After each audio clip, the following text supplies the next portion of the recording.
जी दोस्तों, कैसे आप लोग। मेरा नाम है राइड। आज हम आपके लिए लेके आए हैं टोक्यो रिवेंजर्स के एपिसोड 13 का एक्सप्लेनेशन। अगर आपको वीडियो पसंद आए तो प्लीज़ लाइक और सब्सक्राइब करना भूलिएगा और दोनों नोटिफिकेशन भी ऑन कर दीजिएगा ताकि आपको हमारे चैनल के बारे में डेली अपडेट्स मिलते रहें।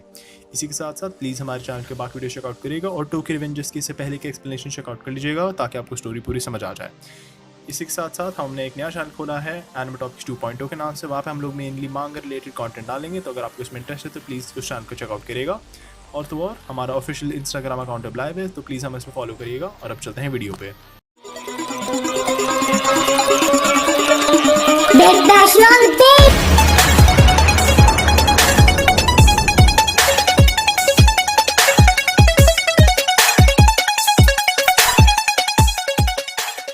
दोस्तों, एपिसोड 13 एक फ्लैशबैक के साथ स्टार्ट होता है जिसमें हमें दिखाया जाता है कि लास्ट एपिसोड में हीना का मर्डर हो गया था।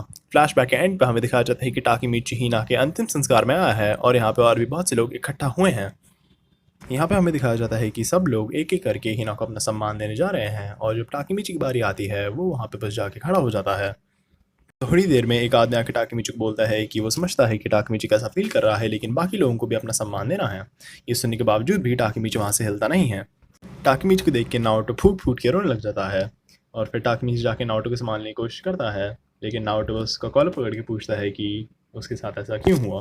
इतनी मेहनत करने के बावजूद भी जब सब कुछ सही जा रहा था फिर ऐसा क्यों हो गया। उसके बाद हमें कट करके दिखाया जाता है कि टाकीमिची बाहर खड़ा है एक पॉइंट के पास, जब हीना की माँ आके टाकीमिची को पूछती है कि क्या वो टाकीमिची हानेगा की है। इसके बाद हीना की माँ अपने आप को इंट्रोड्यूस करती है और फिर टाकीमिची बोलता है कि वो बहुत सालों से मिले नहीं हैं। टाकीमिची हीना की माँ से पूछता है कि अब नाओटो कैसा है। वो बोलती है कि नाओटो अब ठीक है और अब शांत हो चुका है। इसके बाद हीना की माँ टाकीमिची को एक हैंकरचिफ में रैप करके कुछ देती हैं। वो टाकीमिची को बोलती हैं कि ये हीना के लिए बहुत ही कीमती था और कि वो इसे हर दिन पहनती थी। फिर बोलती हैं कि ये एक गिफ्ट था ना टाकीमिची की तरफ से। फिर हमें दिखाया जाता है कि ये वो नेकलेस था जो टाकीमिची ने हीना को फेस्टिवल के दिन गिफ्ट करा था और ये वही नेकलेस है जो हीना ने उस रात पहना था जिस रात उसका मर्डर हो गया था। फिर हीना की माँ बोलती हैं कि हीना टाकीमिची से बहुत प्यार करती थी। फिर टाकीमिची भी नेकलेस को देख के रोना शुरू कर देता है। अब इंटरव्यू के बाद हमें दिखाया जाता है कि टाकीमिची और नाओटो बात कर रहे हैं और नाओटो टाकीमिची को बताता है कि इस टाइमलाइन में आप इनकी एक फैमिली थी और उसके बच्चे भी थे। ये सुन के टाकीमिची बड़ा सरप्राइज होता है और पूछता है कि अगर इसकी फैमिली थी तो उसके बावजूद भी उसने ये क्यों करा। फिर नाओटो टाकीमिची को बताता है कि आक उनकी फैमिली एक्चुअली मिसिंग है। फिर नाओटो कहता है कि आक उनकी फैमिली को किडनैप करके उसे मजबूर करा गया होगा ये करने के लिए। तो टाकीमिची पूछता है कि क्या आकुन ने मरने से पहले कुछ कहा था। टाकीमिची बोलता है हाँ, और टाकीमिची नाओटो को बताता है कि पिछली बार की तरह इस बार भी आकुन ने उसे बोला था कि टोमान को किसाकी कंट्रोल कर रहा है। ये चीज़ें याद करने पे टाकीमिची को याद आता है कि हानमा भी वहाँ पे था और फिर वो अपने आप सोचता है कि हानमा वहाँ पे क्या कर रहा था। इसके बाद नाओटो बोलता है कि आखिर में वो लोग कुछ नहीं बदल पाए और कि वो लोग जो कुछ भी करते हैं सब नाकाम हो जाता है। ये लोग हीना की किस्मत नहीं बदल सकते। टाकीमिची फिर नाओटो को बोलता है कि वो गलत है। उन लोगों ने ड्रैकन को बचा लिया लेकिन उसके बावजूद भी कुछ नहीं बदला। लेकिन इसका मतलब ये है कि ड्रैकन की मौत की वजह से टोमान ईवल नहीं बना था और कि अब टाकीमिची एक चीज़ समझ चुका है कि उन्हें इस प्रॉब्लम को उसकी जड़ से उखाड़ना पड़ेगा, यानी कि उन लोगों को टोमान को तबाह करना पड़ेगा और टाकीमिची टोमान को तबाह करके रहेगा और कि ये करने के लिए टाकीमिची पास में जाके टोमान का टॉप मेंबर बनेगा। टाकीमिची की बात सुन के नाओटो हंसने लग जाता है और कहता है कि उसे लगा था कि टाकीमिची के पास कोई अच्छे आइडियाज़ होंगे। टाकीमिची नाओटो को बोलता है कि वो सीरियस है, लेकिन नाओटो वापस बोलता है कि ये एक दिमाग से पैदा आइडिया है। टाकीमिची बोलता है उसे फ़र्क नहीं पड़ता और कि वो कुछ भी करेगा हीना को बचाने के लिए। नाओटो टाकीमिची को बोलता है कि उसका आइडिया बहुत ही हास्यास्पद है और उसके बाद टाकीमिची को थैंक यू बोलता है और बोलता है कि इस पॉइंट पे डिप्रेस होना थोड़ा अजीब फील कर रहा है। इसके बाद टाकीमिची और नाओटो एक दूसरे से चलते हुए बात करना शुरू कर देते हैं और टाकीमिची नाओटो से पूछता है कि ड्रैगन को बचाने के बावजूद भी ये सब क्यों हुआ। ड्रैगन अभी जिंदा है और माइकी और ड्रैगन एक साथ हैं, तो किसाकी के पास टोमान में घुसने के लिए जगह नहीं होनी चाहिए थी। और तो और ड्रैगन कभी भी टोमान को इतना ख़राब होने नहीं देता। नाओटो फिर बोलता है कि ड्रैगन के करंट हाल चाल जानना अच्छा आइडिया होगा। इसके बाद हमें कट करके दिखाया जाता है कि हीना के अंतिम संस्कार के बाद कई दिन गुजर चुके हैं और टाकीमिची और नाओटो की बात नहीं हो रही है। फिर अचानक से टाकीमिची को नाओटो से एक मैसेज आता है और नाओटो टाकीमिची को एक जगह मिलने के लिए बुलाता है। मिलने पे टाकीमिची कहता है कि उसके और नाओटो की थोड़े टाइम से बात नहीं हुई थी, इसलिए वो नाओटो के बारे में चिंतित था। नाओटो टाकीमिची से माफ़ी मांगता है और फिर टाकीमिची पूछता है कि वो लोग यहाँ पे क्यों हैं। हमें पता चलता है कि ये एक जेल है। अब हमें कट करके दिखाया जाता है कि एक आदमी अपने जेल में बैठा हुआ है और एक गार्ड आके उसे बोलता है कि उससे मिलने के लिए मेहमान आए हैं। फिर हमें दिखाया जाता है कि यह आदमी गार्ड के साथ जा रहा है, लेकिन उसके ऊपर से हमें नाओटो की आवाज़ आ रही है और नाओटो हमें बताता है कि जब उसने रियूजी यानी कि ड्रैकन के बारे में पता लगाने की कोशिश करी तब उसे पता चला कि प्रेजेंट में ड्रैकन अब टोमान का पार्ट नहीं रहा, लेकिन वो अब भी जिंदा है। फिर हमें पता चलता है कि जिस कैदी को हमें दिखाया जा रहा है वो ही ड्रैकन है।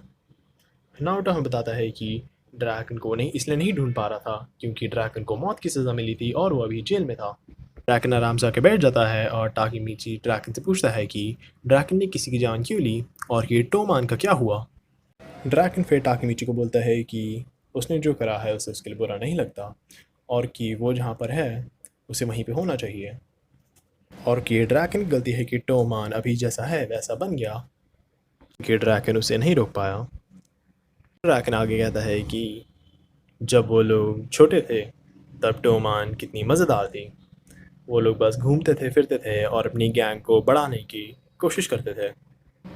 टोमान ड्रैकन के सब कुछ था और कि अगर वो अपनी ज़िंदगी एक और बार जी पाता तो वो इसी तरीके से जीता। उसे इस बारे में कोई पछतावा नहीं है। टाकीमीची फिर अपना आप सोचता है कि जैसा उसे लगा था ड्रैकन अब भी ड्रैकन ही है और कि वो बिल्कुल भी नहीं बदला है।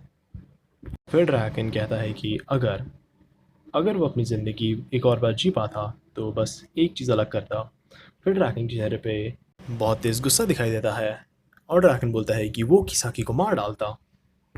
ये सुन के टाकीमीची और ड्रैकन दोनों शॉक हो जाते हैं और फिर इससे पहले कि वो दोनों ड्रैकन से और कोई सवाल पूछ सकें एक बजर बजता है और ड्रैकन को वापस अपने सेल जाना पड़ता है। ड्रैकन फिर जान से पहले टाकीमीची को बोलता है कि टोक्यो से निकलने के लिए। वो ड्रैकन से बात करने के लिए इसलिए आया था क्योंकि टाकीमीची ऑलमोस्ट मर गया था। फिर ड्रैकन टाकीमीची को बोलता है कि किसाकी के लिए लोगों को मारना और कीड़ों को मारने में फ़र्क नहीं है। ड्रैकन की जान से पहले टाकीमीची ड्रैकन से पूछता है कि कोई उसे क्यों मारना चाहेगा। ड्रैकन उस चीज़ का जवाब नहीं देता लेकिन सिर्फ कहता है कि किसाकी को माइकी बड़ा पसंद था और कि किसाकी माइकी से वो सब ले लेना चाहता है जो माइकी इम्पॉर्टेंट मानता है। इसके बाद हमें एक फ्लैशबैक दिखाया जाता है जिसमें ड्रैकन ने कुछ लोगों की जान ले ली है और फिर किसाकी निकल के आता है और कहता है ड्रैकन को कि उसने एक अच्छा काम करा है। इसके बाद हमें कट करके दिखाया जाता है कि टाकीमीची और नाओटो वापस नाओटो के अपार्टमेंट में है और टाकीमीची नाओटो से कह रहा है कि उसे यकीन नहीं हो रहा कि ड्रैकन डेथ रो पर है। इसके बाद नाओटो टाकीमीची को बताता है कि किसाकी टोमान में अभी एक बहुत ही इंपॉर्टेंट पोजीशन होल्ड करता है और कि वो अभी का एक्टिंग प्रेसिडेंट है। इसके बाद नाओटो ये भी कहता है कि किसाकी ही जिम्मेदार है हिना की हर एक मौत के लिए। इसी के साथ नाओटो टाकीमीची को ये भी बताता है कि पुलिस पूरी जान लगा के टोमान के बारे में जांच पड़ताल कर रही है लेकिन फिर भी उन्हें कोई भी नए सुराग नहीं मिल रहे हैं। फिर टाकीमीची नाओटो से कहता है कि वो किसाकी से अभी तक एक बार भी पास में नहीं मिला है। अगर वो जाके किसाकी को जान से मारना चाहता है या उसे बहुत बुरी तरीके से पीटना चाहता है फिर भी उसे पता नहीं कि किसाकी कहाँ है। फिर टाकीमीची नाओटो को बोलता है कि अब बस एक ही रास्ता है, उसे टोमान का टॉप मेंबर बनना ही पड़ेगा। नाओटो फिर टाकीमीची पूछते हैं कि क्या वो इस बारे में सीरियस था। फिर टाकीमीची नाओटो को बोलता है कि अगर वो टोमान का टॉप मेंबर बन गया तो किसाकी को बड़े आराम से रोक पाएगा। इसी के साथ साथ वो सबको बचा भी पाएगा, ड्रैकन, माइकी और हीना। उनके पुराने तरीके काफ़ी नहीं थे और कि अब उन्हें इस प्रॉब्लम को जड़ से ही उखाड़ना पड़ेगा। टाकीमीची फिर ये कहता है कि वो स्टार्टिंग में कैप्टन बनेगा क्योंकि अब जब पाचिन जा चुका है थर्ड स्क्वाड के कैप्टन के लिए एक पोजीशन ओपन है और कि वो उस पोजीशन के लिए एम करेगा। नाओटो भी टाकीमीची को कह रहा है कि ये आइडिया दिमाग से पैदल है लेकिन टाकीमीची बोलता है कि उनके पास अब और कुछ बचा नहीं है करने के लिए। नाओटो फिर टाकीमीची को बोलता है कि वो समझता है और कि अगर वो सब चीज़ें दिमाग में ले तो अभी तक टाकीमीची ने अपने सारे मिशन पूरे करे हैं। नाओटो टाकीमीची पर भरोसा करता है। इसी के साथ साथ दोनों हाथ मिलाते हैं और टाकीमीची वापस पास्ट में चला जाता है। टाकीमीची पास्ट में जाते हुए दो तीन चीज़ें सोचता है कि जैसे कि उसने हिना को डंप क्यों कर दिया, हिना की मौत से पहले हानमा वहाँ पे क्यों था, ड्रैकन को मौत की सज़ा क्यों मिली और कि किसाकी एग्जैक्टली कौन है और क्यों माइकी से इतनी नफरत क्यों करता है। इसके बाद जब टाकीमीची पास में पहुंचता है वो देखता है कि वो माइकी और ड्रैकन के साथ एक बाथ हाउस में है। ड्रैकन, टाकीमीची और माइकी बाथ हाउस में बकचोदिया करते हैं और फिर वहाँ से निकल जाते हैं। बाथ हाउस से निकलते ही माइकी कहता है कि अब थर्ड कैप्टन को नॉमिनेट करने की सेरेमनी शुरू होने वाली है और इसी के साथ हमारा एपिसोड भी ख़त्म हो जाता है। अगर आप वीडियो इस पॉइंट तक देख रहे हैं तो पूरा वीडियो देखने के लिए थैंक यू। अगर आपको वीडियो पसंद है तो प्लीज़ लाइक और सब्सक्राइब करना ना भूलिएगा और तो नोटिफिकेशन भी ऑन कर लीजिएगा। इसी के साथ साथ प्लीज़ हमारे चैनल के बाकी वीडियो चेकआउट करिएगा और टोक्यो रिवेंजर्स के पिछले एक्सप्लेनेशन भी चेकआउट कर लीजिएगा। हमने एक नया चैनल खोला है एनिमे टॉपिक्स 2.2 के नाम से, जहाँ पे हम लोग मेनली मांगा रिलेटेड कंटेंट डालेंगे, तो प्लीज़ उस चैनल को एक बार चेकआउट करिएगा। और तो हमारा ऑफिशियल इंस्टाग्राम अकाउंट भी लाइव है, तो प्लीज़ उसे भी एक बार चेकआउट कर लीजिएगा। और मैं आपसे मिलता हूँ अगली वीडियो में। लाइक और शेयर ठोक दीजिए, महाकाल का दबा के लाइक और शेयर ठोक लीजिए, 5000 लौटे दिख जाना चाहिए।